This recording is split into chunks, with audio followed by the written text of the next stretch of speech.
Hello student, आज की इस नए वीडियो में आप सभी का स्वागत है। आज के वीडियो में दोस्तों हम लोग पढ़ने वाले हैं बीएससी थर्ड सेमेस्टर के डी बाई ह्यूकेल अनसागर जो थ्योरी होता है और इसका समीकरण क्या होता है, इन दोनों टॉपिक को हम लोग एक वीडियो में कवर करेंगे दोस्तों, जो कि बहुत ज़्यादा इंपॉर्टेंट है आप सभी के लिए। सिर्फ 7 चैप्टर आप सभी लोगों को पढ़ना है, तो आप सभी लोग एकदम तन मन धन के साथ इनको अच्छे से पढ़ाई करो ताकि आप अच्छा नंबर ला सके।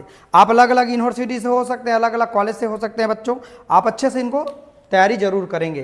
चलो दोस्तों देखते हैं। सन 1923 में डी बाई और ह्यूकेल तथा सन 1927 में अनसागर ने अंतर आयनिक आकर्षणवाद होता है सिद्धांत होता है तथा प्रबल विद्युत अपघट्य मतलब जो स्ट्रॉन्ग इलेक्ट्रोलाइट के पूर्ण रूप से आयनिक हो जाने के धारणा को और अधिक विकसित किया।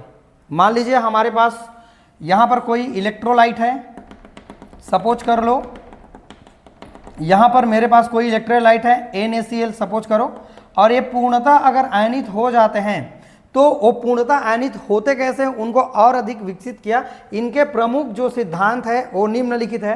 पहला देखते हैं, थ्योरी है, थोड़ा सा थ्योरी वाला पार्ट है, और इसके अगले वाला जो पार्ट है ना स्रांत का जो प्रभाव इसी का, उनको हम लोग और अच्छे से समझेंगे। फिर इसके समीकरण है उनको भी हम लोग समझेंगे।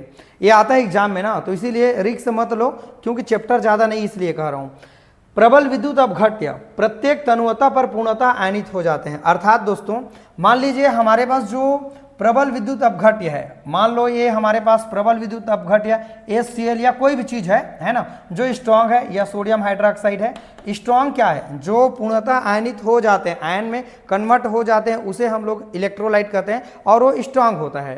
तो प्रबल विद्युत अपघट्य प्रत्येक तनुवता पर जितना हम डाइल्यूट करते जाएंगे वो कंप्लीट रूप से क्या हो जाते हैं, आयनिक फॉर्म में कन्वर्ट हो जाते हैं। ये इसका पहला क्या है, इंपॉर्टेंट इनका थ्योरी है, सिद्धांत है। दूसरा, प्रबल विद्युत अपघट्य के लिए लेमडा भी अपान लेमडा अनंत, इसका मीनिंग क्या होगा?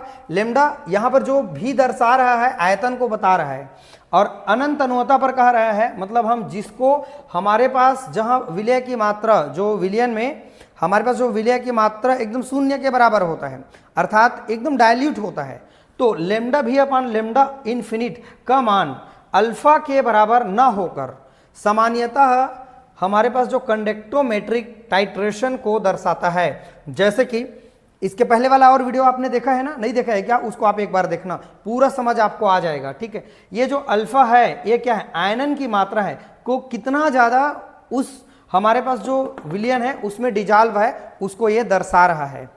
बात समझ में? थोड़ी सी आपको याद करना पड़ेगा फिर आपको समझ में आ जाएगा। तनुवता में वृद्धि से मतलब आपको विद्युत चालकता है ना, इलेक्ट्रिक जो कंडक्टेंस है में वृद्धि आयनों की गतिशीलता में वृद्धि के कारण होता है। देखो अगर मेरे पास कोई यहाँ पर विलयन है, अगर मैं इसको आयनित करते जाऊंगा, अगर मैं इसको डाइल्यूट करते जाऊंगा, तनु करते जाऊंगा, उनको फीका करते जाऊंगा, और तो उसके जो मॉलिक्यूल होगा, जो अणु होगा, आयन होगा, वो दूर दूर और होते जाएंगे और उसमें गति करने की क्षमता बढ़ेगा। जब गति करने की क्षमता बढ़ेगा तो नो डाउट उनकी क्रियाशीलता भी क्या होते जाएगी, बढ़ती जाएगी। गतिशीलता बढ़ेगा तो चालकता भी बढ़ने लगता है। अर्थात कोई भी विलयन में उनकी चालकता को हम बढ़ाने का एक उपाय है दोस्तों। कैसे एक उपाय है? जितना हम उनको डाइल्यूट करते जाएंगे तो उनके जो आयन होगा ना वो गति करते जाएगा, गति करेगा तो चालकता बढ़ते जाएगा। क्लियर है? ठीक है। अगर दोस्तों हम लोग इसकी कॉन्सेंट्रेशन को अगर बढ़ाते जाएं, सांद्र करते जाएं, तो उसके मॉलिक्यूल पास पास पास आने लगेगा। जितना पास आएगा तो उतना ज़्यादा उसमें मूव करने की जो क्षमता होगी कम होगा, गति करने की क्षमता कम होगा। ये हमारे पास तीसरा कंप्लीट हो गया। चौथा देखते हैं, सांद्रता में वृद्धि के साथ चालकता में कमी आती है। हाँ वही बात आ गया, जैसे जैसे मैं कॉन्सेंट्रेशन को बढ़ाते जाऊंगा तो वहां पर क्या होगा, उसकी चालकता क्या होते जाएगी, कम होते जाएगी। कमी अंतर आणविक प्रभाव मतलब इंटर आयनिक इफेक्ट के कारण होता है। कैसे? ये इंटर आयनिक इफेक्ट क्या है समझते हैं।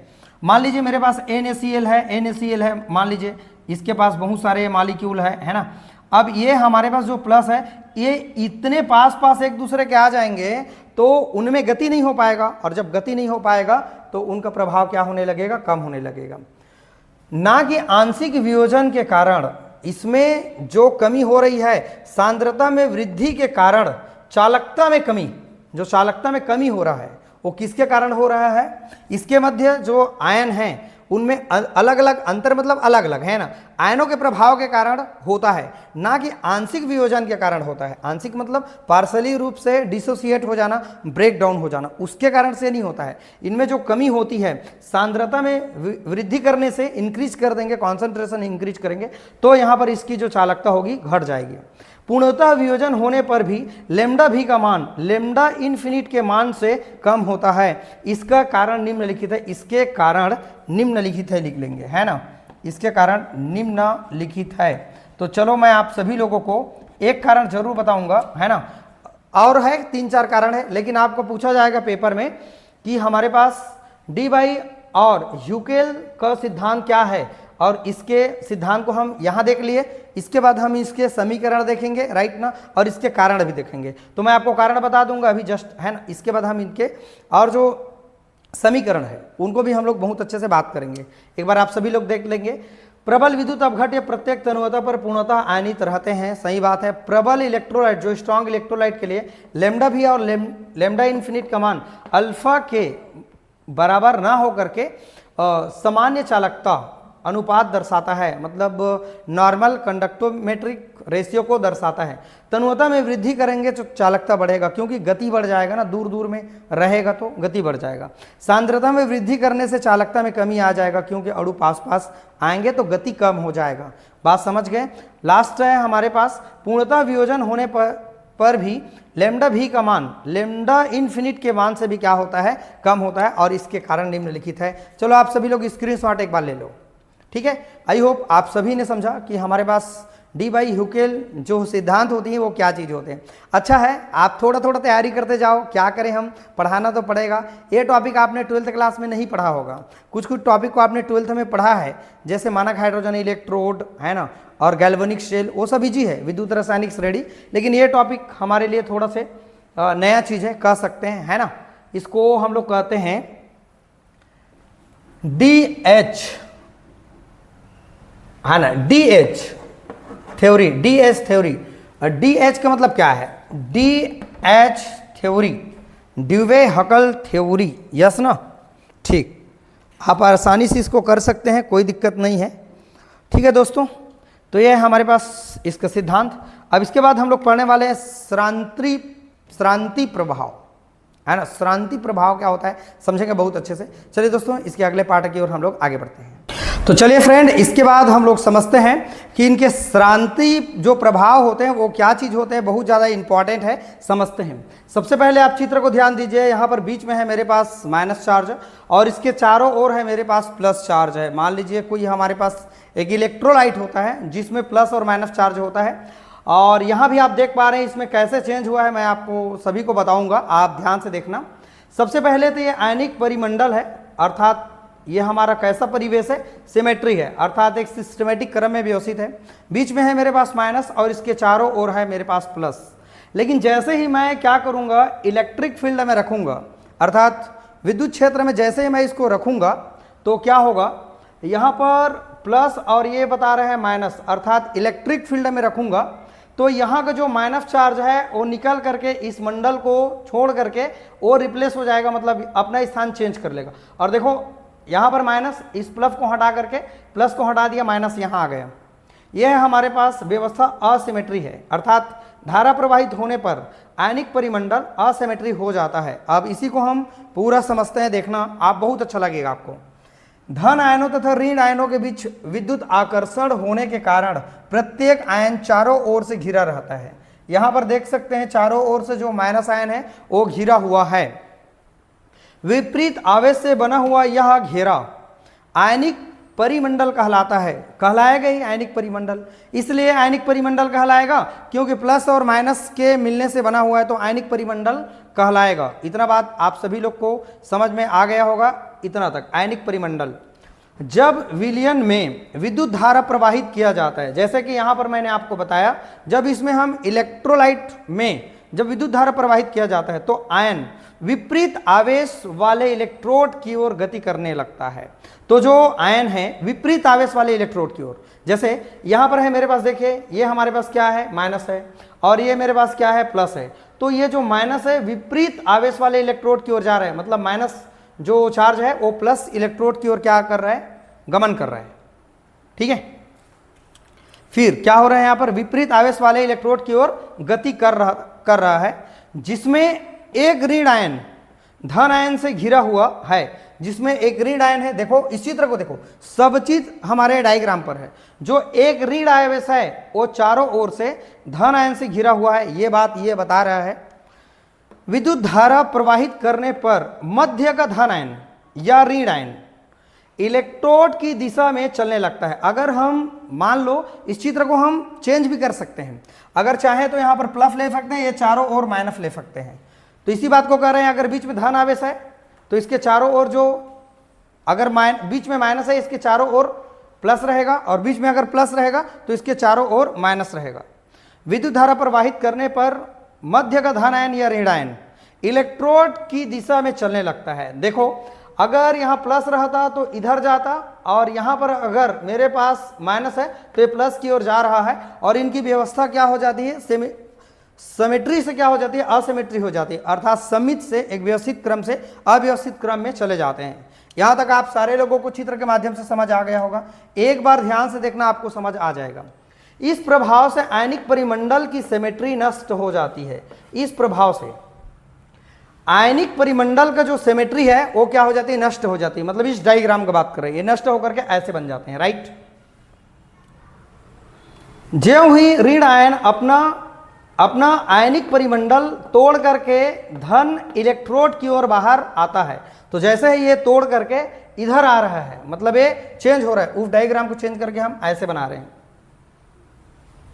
वह अन्य विपरीत आयनों की सहायता से अपना नया आयनिक परिमंडल बना लेता है। अब चलिए, ये माइनस चार्ज है, अब यहां पर हमारे पास जो ये बीच में माइनस है, ये प्लस की ओर चारों ओर से एक अलग से क्या बना लेते हैं, एक मंडल बना लेते हैं, कह रहे हैं। तो इस तरह से इसके चारों ओर एक क्या बन जाता है, हमारे पास अलग से परिमंडल बन जाते हैं, राइट। पीछे छोड़ा हुआ आयनिक परिमंडल, मतलब उसका बात कर रहा है, इसका बात कर रहा है। ये तो चेंज होगी, इसमें आ गया ना, ये हमारा आयन चेंज होकर इधर आ गए, इसको निकाल दिया, ये इसकी व्यवस्था गड़बड़ हो गई थोड़ी सी, राइट।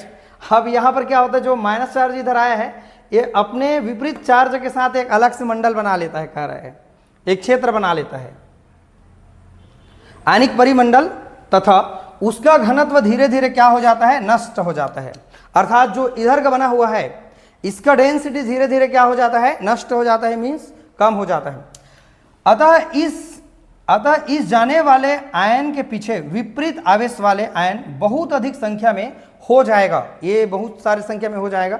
ये विपरीत आवेश वाले आयन, ये जो हमारे पास विपरीत आवेश वाले धन आयन आगे बढ़ने वाले ऋण आयन की गति को धीरे धीरे क्या कर देगा, कम कर देगा। आयन की गति पर नष्ट होने वाले आयनिक परिमंडल का यह प्रभाव श्रांति प्रभाव या रिलैक्सेशन इफेक्ट कहलाता है। यही इसका कारण है दोस्तों, जो आप सभी लोग अच्छे से इसको एक बार स्क्रीनशॉट ले लो, सभी लोग सबसे पहले स्क्रीनशॉट ले लो सभी लोग। तो चलिए, आप सभी ने स्क्रीनशॉट ले लिया, एक बार वीडियो को रिपीट करके देखना, कोई ज़्यादा कठिन नहीं है ना। एक बार आप धीरे धीरे समझते जाना तो आपको सब चीज़ समझ में आ जाएगा, ठीक है। ये चित्र में आपको पूरा चीज़ समझ में आएगा। ये माइनस है, इसके चारों ओर प्लस है, ये तोड़ के इस प्लस को हटा दिया, निकाल दिया, इसकी व्यवस्था खत्म हो गई। फिर एक जो माइनस चार्ज है अपने चारों ओर विपरीत आवेश वाले जो चार्ज है उसको लेकर के एक अलग से परिमंडल बना लेते हैं, कह रहे हैं। और इसी प्रभाव को जैसे जैसे आगे बढ़ाते जाते हैं इधर के प्रभाव नष्ट होते जाते हैं, तो इसी प्रभाव को हम लोग कहते हैं, क्या प्रभाव कहते हैं, श्रांति प्रभाव कहते हैं, रिलैक्सेशन इफेक्ट कहते हैं। एक बार यहां से आप जरूर देखें।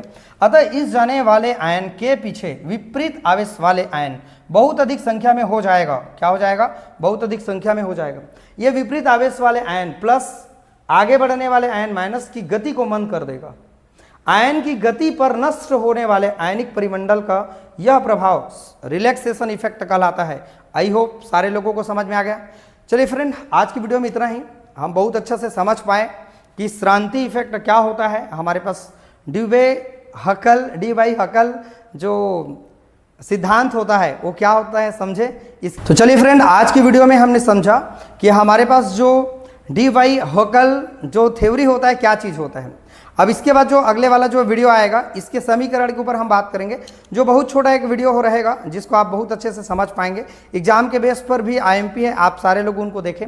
चैनल में नए आए हैं तो चैनल को जाके सब्सक्राइब कर लेना ताकि इस तरह के इंपॉर्टेंट वीडियो आप सभी लोगों को मिल सके। चलिए दोस्तों, अब इसके बाद अगले वीडियो में मिलेंगे। वीडियो को आज करने के लिए थैंक यू सो मच।